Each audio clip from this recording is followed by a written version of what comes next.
तहफ़ुज़ात उनके इन सिलसिले में आहिनि त हिकिड़ो कैंडिडेट आहे जेको रिटन टेस्ट में त 83 मार्क्स खणे थो, पर उहो इंटरव्यू में 33 मार्क्स खणे थो। अहिड़ी रीति हिकिड़ो कैंडिडेट आहे जेको रिटन टेस्ट में त 82 मार्क्स खणे थो, पर इंटरव्यू में उहो 33 मार्क्स खणे थो। ना अहल असांजो मालिया गुलशन ऐं गुलनि जो छा थींदो, बदज़ौक़ जे हथ में बाग़ रहियो मासूम वणनि जो छा थींदो। अस्सलाम वालेकुम दोस्तों, पूरी दुनिया अंदर मैनेजमेंट पोजीशंस इंतज़ामी जेके उहिदा आहिनि या ब्यूरोक्रेसी आहे उन अपॉइंटमेंट करण जो हिकिड़ो प्रोसीजर मौजूदु आहे। उन प्रोसीजर तहत पूरी दुनिया में मुख़्तलिफ़ मुल्कनि में मुख़्तलिफ़ प्रोसीजर आहिनि। उन में मुख़्तलिफ़ उम्मीदवारनि जे ज़हानत क़ाबिलियत जी जांच कई वेंदी आहे ऐं उन खां पोइ उन्हनि खे उन्हनि उहिदनि ते अपॉइंटमेंट कयो वेंदो आहे। अहिड़ी तरीक़े सां पाकिस्तान अंदर भी मुख़्तलिफ़ डिपार्टमेंट्स के अंदर जेके इंतज़ामी उहिदा आहिनि उन्हनि खे अपॉइंटमेंट करण लाइ हिकिड़ो प्रोसीजर मौजूदु आहे। विफ़ाक़ी इदारनि जे अंदर जेके मैनेजमेंट पोजीशन्स ऐं इंतज़ामी उहिदा आहिनि या ब्यूरोक्रेसी आहे उनखे अपॉइंटमेंट करण जे लाइ फेडरल पब्लिक सर्विस कमीशन जो इदारो मौजूदु आहे। ऐं सूबनि जे अंदर हर सूबे में अलॻि एक पब्लिक सर्विस कमीशन जो इदारो क़ाइमु आहे। अहिड़ी रीति सिंध अंदर सिंध पब्लिक सर्विस कमीशन जो इदारो मौजूदु आहे जेको सूबे अंदर इंतज़ामी उहिदा या ब्यूरोक्रेसी या जेके पोस्ट्स आहिनि उहे सिंध पब्लिक सर्विस कमीशन जे थ्रू अपॉइंटमेंट कया वेंदा आहिनि। सिंध पब्लिक सर्विस कमीशन जो ज़िक्र तव्हां काफ़ी सालनि खां वठी मुख़्तलिफ़ न्यूज़ चैनल्स ते जेको आहे प्रिंट मीडिया ते या सोशल मीडिया ते तमामु घणो ॾिठो हूंदो। दोस्तों, सिंध पब्लिक सर्विस कमीशन तरफ़ां भी मुख़्तलिफ़ इदारनि लाइ जेको आहे मुख़्तलिफ़ पोजीशंस के अपॉइंटमेंट करण लाइ हिकिड़ो डिफरेंट प्रोसीजर मौजूदु आहे, पर उन जा जेके ॿ स्टेप आहिनि उहे कॉमन आहिनि। हिकु प्री इंटरव्यू टेस्ट ऐं इंटरव्यू। दोस्तों, कुझु साल पहिरियां ताईं त सिंध पब्लिक सर्विस कमीशन जो इहो तरीक़ेकार हुयो त प्री इंटरव्यू टेस्ट वठी उन खां बाद में जेके कामयाब उम्मीदवार आहिनि जेके इंटरव्यू लाइ शॉर्ट लिस्टेड उम्मीदवार आहिनि उन्हनि जो हिकिड़ो लिस्ट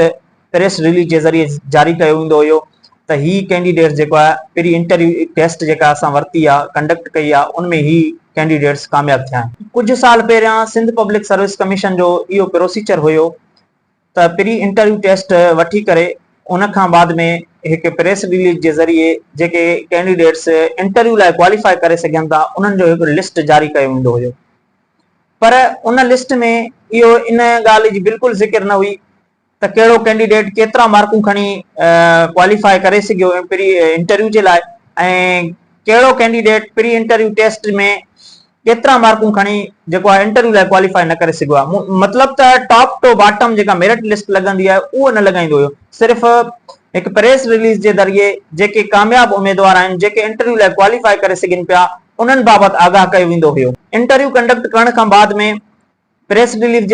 रिलीज जे ज़रिए आगाह कयो वेंदो हुयो त ही कैंडिडेट्स क्वालिफाई करे सघिया आहिनि इंटरव्यू पास करे ऐं फाइनली ही कैंडिडेट्स अपॉइंटमेंट जे लाइ असां रिकमेंड कयूं था। सो अहिड़ी रीति उन जेका फाइनल प्रोसेस फाइनल जेको प्रेस रिलीज आहे उन जे अंदर बि इन ॻाल्हि जी का बि ज़िक्र न हूंदी त कहिड़ो कैंडिडेट केतिरा मार्कूं इंटरव्यू में खणी सघियो, केतिरा टेस्ट में खणी सघियो आहे ऐं कहिड़ो कैंडिडेट इंटरव्यू जे अंदर केतिरा मार्कूं खणी फेल थियो आहे ऐं कहिड़ो कैंडिडेट इंटरव्यू जे अंदर केतिरा मार्कूं खणी पास थियो आहे। इन बाबति का बि जेको आहे प्रेस रिलीज जारी न कई वेंदी। हाँ, अलबत्ता कोई कैंडिडेट जेकॾहिं ज़ाती तौर ते उन्हनि खां एप्लीकेशन ॾेई करे पंहिंजो पूरी डेटा मतिलबु वठणु चाहे तो वठी सघे पियो। रिटन टेस्ट में उन केतिरियूं मार्कूं खयूं आहिनि, इंटरव्यू में केतिरियूं खणी हू फेल थियो आहे, त उहो इंडिविजुअली कोई कैंडिडेट जेकॾहिं वठणु चाहे पियो त उहो वठी सघे। कुझु टाइम पहिरियां Sindh public service commission TMO ऐं म्यूनिसिपल ऑफिसर जे लाइ टेस्ट वरिती ऐं उनमें काफ़ी कैंडिडेट्स प्री इंटरव्यू टेस्ट जेको क्वालिफाई करे इंटरव्यू जे प्रोसेस ताईं पहुता ऐं उनखां पोइ अपॉइंटमेंट थी आहे। उनखां बाद में कुझु कैंडिडेट्स उन्हनि किराए कई, उन्हनि चयो त ही जेको प्रोसेस थियो आहे इहो शिफ़ाफ़ प्रोसेस न आहे, इन जे अंदरि बेज़ाब्तियूं थियूं आहिनि ऐं उनखां बाद में उहे कैंडिडेट्स कोर्ट हलिया विया। कोर्ट में उन्हनि केस कयो आहे त असांखे इन बाबति का ॼाण न ॾिनी वई आहे त कहिड़ो कैंडिडेट केतिरा मार्कूं खणी इंटरव्यू में फेल थियो आहे ऐं कहिड़ो कैंडिडेट केतिरा इंटरव्यू में मार्क्स खणी पास थियो आहे। इन खां बाद में अदालत सगोरी जे हुकुम ते एंटी इनखे SPSC खे पाबंद बणायो वियो त हू अॼु खां बाद में जेके बि इंटरव्यू ऐं रिटन जा टेस्ट वठंदो उनमें मार्क्स, इंटरव्यू मार्क्स ऐं टेस्ट जा जेके मार्क्स आहिनि उहे शाया कंदो मेरिट लिस्ट में, ऐं टॉप टू बॉटम जो ज़िक्र कंदो केतिरा मार्कुनि में जेको कैंडिडेट मार्कूं खणी सघियो आहे टॉप में, ऐं बॉटम में कहिड़ो कैंडिडेट केतिरा मार्कूं खणी सघियो आहे। दोस्तो, कुझु टाइम पहिरियां Sindh public service commission SST secondary school teacher जे टेस्ट लाइ टेस्ट डेट मुक़ररु कयो ऐं काफ़ी जेके उमेदवार आहिनि उहे टेस्ट में बि उन्हनि हिसो वरितो। तक़रीबन 2-3 पेपर थियण खां बाद में इहो इंकशाफ थियो त जेको पेपर अचे पियो सिंध पब्लिक सर्विस कमीशन जो उहो आउट थिए पियो ऐं आउट थी चुको आहे। इन बाबति Sindh public service commission inquiry करे उन जा जेके कुझु मुलाज़िम हुया तक़रीबन उहे लोअर कैटेगरी जा मुलाज़िम आहिनि उन्हनि खे सस्पेंड कयो ऐं जेको ही प्रोसेस थिए पियो जेके टेस्ट कंडक्ट थी विया हुया ऐं जेके थियणा हुया उन्हनि सॼे खे ख़तमु करे ऐं पूरे प्रोसेस खे पोस्टपोन करे छॾियो। उन खां बाद में Sindh public service commission SST जी जेका टेस्ट आहे उहा रिकंडक्ट कई ऐं उन में काफ़ी उमेदवारनि हिसो वरितो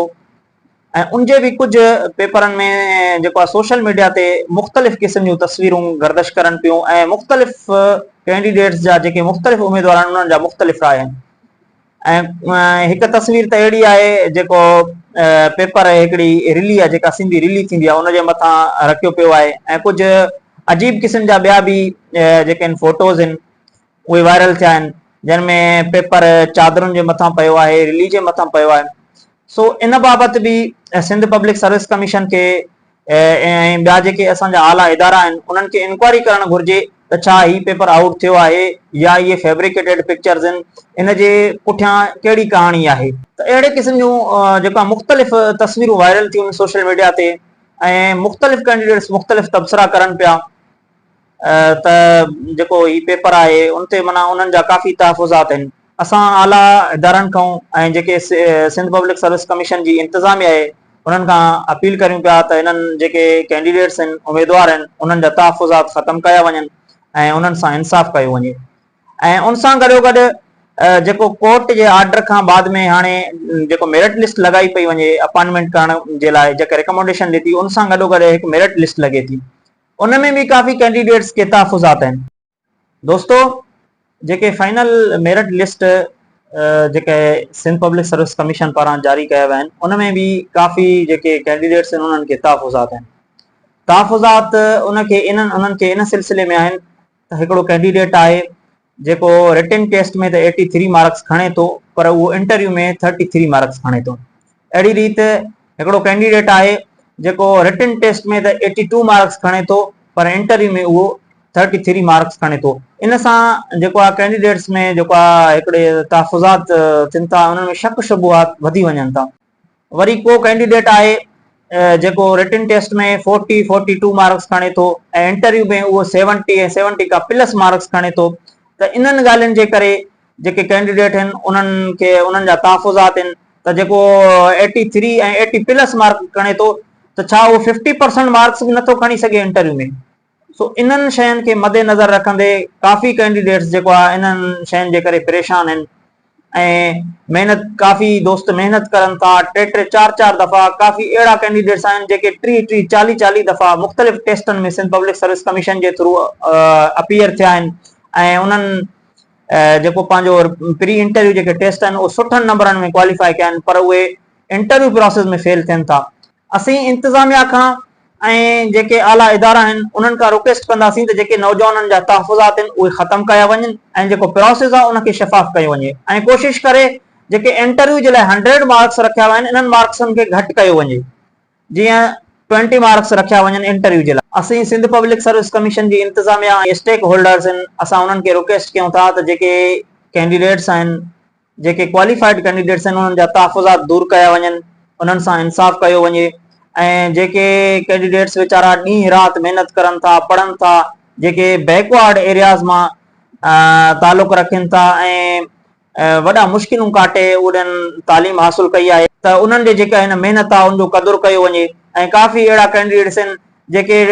20-20-30 दफ़ा जेको आहे सिंध पब्लिक सर्विस कमीशन जा उन्हनि इम्तिहान फेल कया आहिनि, पर फेडरल पब्लिक सर्विस कमीशन जे अंदरि हिकु अटेम्प्ट में पास थिया आहिनि। ऐं काफ़ी अहिड़ा कैंडिडेट्स आहिनि जेके पाकिस्तान जे अंदरि असांजे सिंध पब्लिक सर्विस कमीशन खे त क्वालिफाई न करे सघिया आहिनि ऐं फॉरेन में सुठनि पोज़ीशननि ते तंग थी करे मुल्क छॾे मुख़्तलिफ़ इदारनि में वञी उते ड्यूटियूं करनि था ऐं उते जॉब करनि था।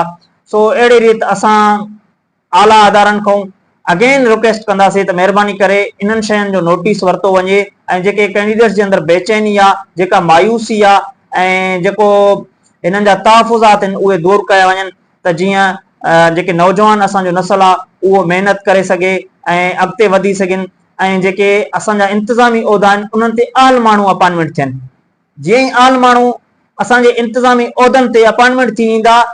त असांजे जेके मुल्क जा ऐं असांजे सूबे जे अंदरि जेके हालात आहिनि उहे ऑटोमेटिक दुरुस्त थी वेंदा। कंहिं क़ौम जे मफ़ादनि खे मद्देनज़र रखंदे जेके अहल उम्मीदवार आहिनि उन्हनि खे अॻिते अचणु ॾिनो वञे ऐं उन्हनि सां इंसाफ़ कयो वञे ऐं उन्हनि जा तहफ़ुज़ात दूर कया वञनि। जेके जेके उन्हनि जा तहफ़ुज़ात आहिनि उन्हनि खे दूर कयो वञे ऐं हिन हीउ जेको प्रोसेस आहे इन खे ट्रांसपेरेंट कयो वञे त जीअं जेके अहल उम्मीदवार आहिनि उहे अॻिते अची सघनि ऐं मुल्क ऐं क़ौम जी ख़िदमत करे सघनि। आउं तव्हांजो भाउ ख़ालिद बलोच। महिरबानी, जज़ाकल्ला।